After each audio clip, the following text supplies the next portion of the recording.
काही मनसेचे पदाधिकारी भाजपमध्ये गेले होते आणि आपण परत ते गेलेले पदाधिकारी आपल्या पक्षात येत नाही, मागे तुम्ही पाहिलं असेल की आमचे काही महिला गेल्या होत्या किंवा 14 गावातले काही पदाधिकारी गेले होते किंवा आता काही गेलेले पदाधिकारी आले.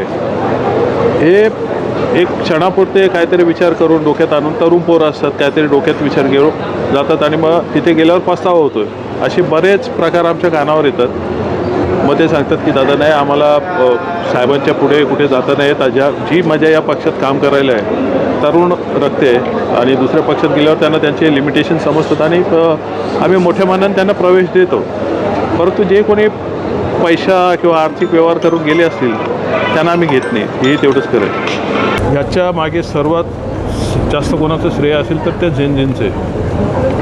तुम्ही नुसत्याच चर्चा करू काय, ही लोकं त्रासलेली असतात. आमची पॉलिटिकल म्हणजे एक राजकीय पक्ष म्हणून इच्छा नाही आहे की या लोकांनी उतरावं, परंतु ते उतरले नाही तर आमच्या बोलण्याला धार नाही राहत. काही गोष्टींसाठी लोकांची साथ असली पाहिजे आणि लोक आता जागृत होत आहेत आणि रस्त्यावर उतरत आहेत. लोक उतरत नाही तोपर्यंत काहीच होणार नाही. एक आंदोलन आता कल्याण शिळपाटा रोडसाठी आम्हाला घ्यावं लागेल. खड्डे किंवा बाकीच्या गोष्टी या काहीच नाही, यांना फक्त बड्डे दिसतो, खड्डे काय नाही. बड्डे कसे मनवायचे तेवढं दिसतं. जरांगेदादा पाटील ज्या पद्धतीने लढले किंवा उपोषणं केली, आम्ही स्वतः त्यांना समर्थन केलेले आहेत. मी कित्येक माझ्या सहकार्यानं जायला म्हणजे मराठवाड्यात त्यांच्याकडे जायला गाड्या वगैरे करण्यासाठी आम्ही इकडंही मदत केलेली आहे. त्यांची इथे आंदोलनं चालू होती, तिथे जाऊन आम्ही बसलेलो.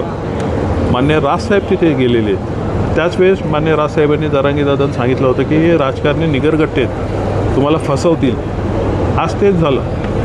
नवी मुंबईत जो GR दिला त्याचं पालन झालं नाही आहे. त्यानंतर पुढे ज्या नोंदी दिल्या त्यांना, लोकसभेला जरांगेदादांचा हिस्सा दिसल्यावर विधानसभेच्या वेळेस त्यांना परत काहीतरी गाजरं दाखवली, त्यांचा वापर करून घेतला.